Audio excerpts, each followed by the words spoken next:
राजा रघुवंशी का शव मिलने के बाद लंबे वक्त से लापता सोनम गाजीपुर में मिली। सोनम के साथ 3 आरोपी भी गिरफ्त में हैं, जिनमें 2 एमपी और 1 यूपी का रहने वाला बताया जा रहा है।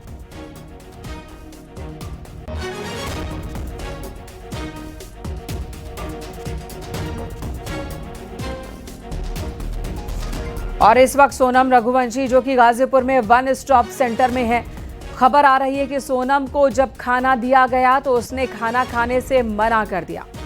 सोनम को खाना दिया गया, वन स्टॉप सेंटर में खाने से इनकार कर दिया सोनम रघुवंशी ने। सोनम का कहना है कि जब वारदात हुई शिलांग में, उसके बाद वो बेहोश हो गई थी। होश आया तो खुद को उसने ऐसी जगह पाया जिसके बारे में उसे जानकारी नहीं थी। किसी तरह वो ढाबे तक पहुंची और वहां से ढाबे वाले से फोन लेकर उसने अपने भाई से बात की। सोनम को गाजीपुर में ही रखा गया है। सोनम और सोनम के परिवार का ये कहना है कि वो बेकसूर हैं और खुद शिकार हैं, खुद विक्टिम हैं। पुलिस के सामने सोनम खुद आई है रेस्क्यू के लिए, किसी तरह वो बचकर यहां तक पहुंची है। ये सोनम का और उनके परिवार का कहना है। फिलहाल सोनम को खाना दिया गया, लेकिन सोनम ने खाने से इनकार कर दिया है। वहीं गाजीपुर की पुलिस इंतजार कर रही है शिलांग की पुलिस का। शिलांग की पुलिस आएगी और सोनम को अपनी कस्टडी मिलेगी। इस मामले में इंदौर पुलिस भी एक्टिव है। इंदौर पुलिस के मुताबिक शुरुआत से ही इस मामले को गंभीर माना जा रहा था।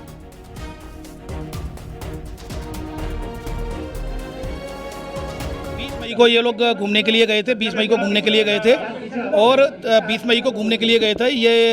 ये गुवाहाटी होते हुए सीधे शिलांग पहुंचे और उसके बाद लगातार इनकी 23 तारीख तक इनका संपर्क रहा और मदर इन लॉ से लगातार संपर्क में थे और राजा संपर्क में था। 23 मई को इनका संपर्क टूट गया। उसके बाद से लगातार जो परिजन थे दोनों परिवारों के, जो सोनम रघुवंशी और राजा रघुवंशी के जो परिजन थे, वो लगातार पुलिस कमिश्नर इंदौर के संपर्क में थे। तो पुलिस कमिश्नर इंदौर के द्वारा इसमें DCP crime branch Rajesh Tripathi sir को इसमें अपॉइंट किया गया और उनको ये इंस्ट्रक्शन दिया गया था कि लगातार वो जो ईस्ट सौरा डिस्ट्रिक्ट है वहाँ पर जो उनके एसपी हैं उनसे लगातार संपर्क में रहे। तो लगातार कम्युनिकेशन था, सर्चिंग ऑपरेशन चलाया गया, जिसमें लगातार डीजीपी मध्य प्रदेश के द्वारा लगातार डीजीपी मेघालय से लगातार संपर्क में थे। Senior officer Indore police commissionerate के संपर्क में थे, तभी लगातार रेस्क्यू ऑपरेशन चलाया गया था। और 2 जून को डेड बॉडी मिली, श्री राजा रघुवंशी की डेड बॉडी मिली। ये जैसा कि मैंने बताया, कल रात्रि में सूचना मिली थी और मेघालय पुलिस ने यहाँ इंदौर पुलिस से कमिश्नरेट में सीनियर ऑफिसर से संपर्क किया गया। तो यहाँ संपर्क ऑपरेशन एक DCP crime branch Rajesh Tripathi sir के द्वारा लगातार इसमें एक ऑपरेशन चलाया गया रात्रि में। और मतलब ये जो 8 और 9 की रात्रि में ये कंबाइंड ऑपरेशन चला था, जो मेघालय शिलांग पुलिस और जो इंदौर पुलिस कमिश्नरेट के जो ऑफिसर्स के द्वारा लगातार अभियान चलाया गया, जिसमें कि 3 लोगों को राउंड अप किया गया है, जिसमें एक राज कुशवाहा है जो कि नंदबाग का रहने वाला, दूसरा विशाल चौहान है वो भी नंदबाग का रहने वाला है, और तीसरा जो सस्पेक्ट है और वो आकाश राजपूत है। तो ये तीनों लोगों को फिलहाल राउंड अप कर लिया गया है। शिलांग पुलिस इंदौर में ही है। चौथा आनंद है जो कि अभी फरार है, अभी उसको भी आनंद यही का इंदौर का, ये आनंद इंदौर का ही है। और अभी इसमें फिलहाल चौथे जो सस्पेक्ट है उसके लिए भी लगातार इंदौर पुलिस जो जितना भी जो सहयोग है वो शिलांग पुलिस को लगातार कर रही है। शिलांग पुलिस वर्तमान में इंदौर में ही है। उनके द्वारा तीनों जो आरोपी हिरासत में लिए गए थे उनको दे दिया गया है, वो उनकी लीगल एक्शन के लिए।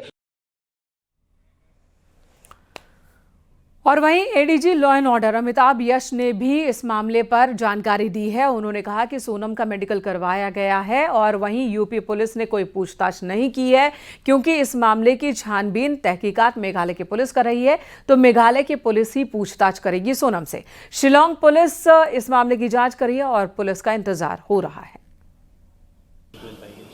सोनम रघुवंशी ने सुबह लगभग 3 बजे अपने परिजनों को फ़ोन किया और बताया कि वो बनारस गाजीपुर मुख्य मार्ग पर स्थित काशी ढाबे पर मौजूद हैं।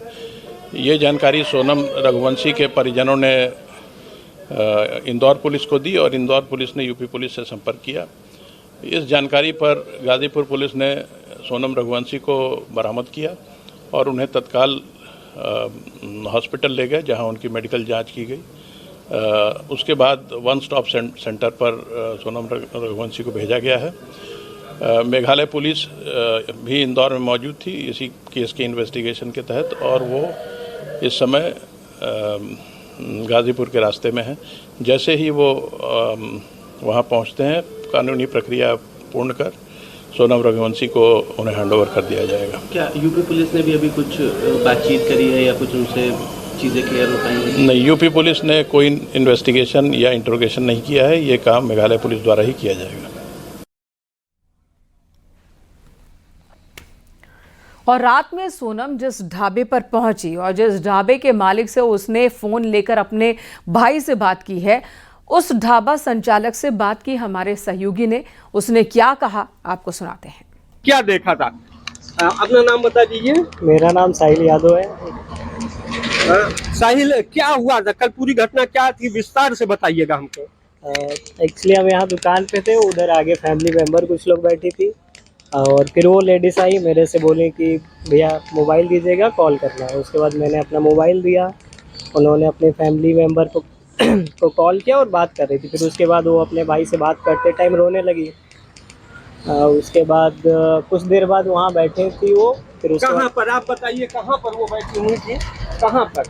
इस जगह पर आप आए, हमारे साथ आए, साहिल हमारे साथ आ रहे हैं और बता रहे हैं कि सोनम रघुवंशी कहाँ पर कल रात में बैठी थी। ये जो चौकी लगा है वो चौकी मतलब गिरा था वहीं पे, तो वो बैठी थी। उसके बाद ये एक चौकी रखी थी जिस पर सोनम रघुवंशी बैठी थी। क्या वो अकेले बैठी हुई थी, उसके साथ कोई और भी था?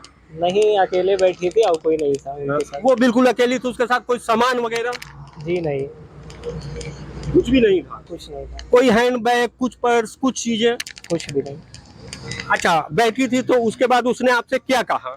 वो मतलब कुछ बोल नहीं रही थी, सिर्फ रो रही थी। उसके बाद मैंने पुलिस को कॉल लगाया 112।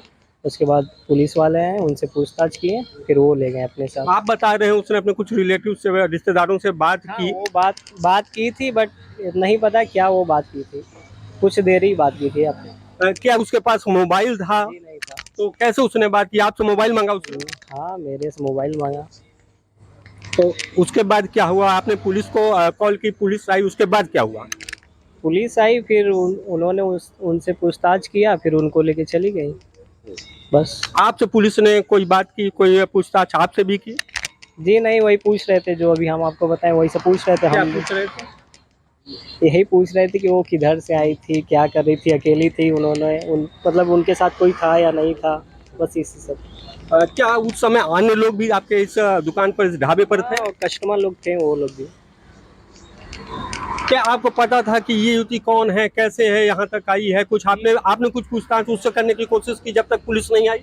हाँ, उनसे पूछे तो वही बता रही थी कि मेरा शादी 11 मई के आसपास हुआ था, फिर हम गए थे मेघालय घूमने।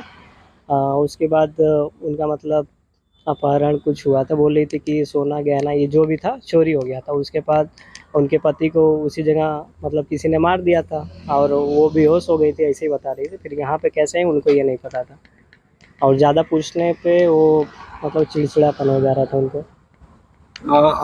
आपको उन्होंने अपनी ये कहानी बताई थी जी हाँ, यही कहानी कि उनके साथ ऐसी ऐसी घटना हुई, लूटपाट हुई, उनके पति का कत्ल हुआ? हाँ, इसके बाद एक अंकल बैठे तो वही बताएं कि ये ऐसा ऐसा केस है। तो फिर हम भी यूट्यूब पे सर्च मारे, फिर पता चला ऐसा केस है। अच्छा, जब उनको पुलिस ले गई और उसके बाद आपको मालूम चला कि देश का बहुत चर्चित ये हाईलाइट मामला है, और उसके बाद आपको कैसा महसूस हो रहा है? अभी कैसा महसूस हो रहा है? हम तो एक्सेप्ट नहीं कर पा रहे कि वो लेडीज़ ऐसा भी, मतलब हमको लगा कि कुछ और उनके साथ गलत हुआ है, बट अभी पता चल रहा है कि उन्होंने अपने हस्बैंड को मारा है या जो भी, जहाँ तक न्यूज़ पे दिखने को मिल रहा है।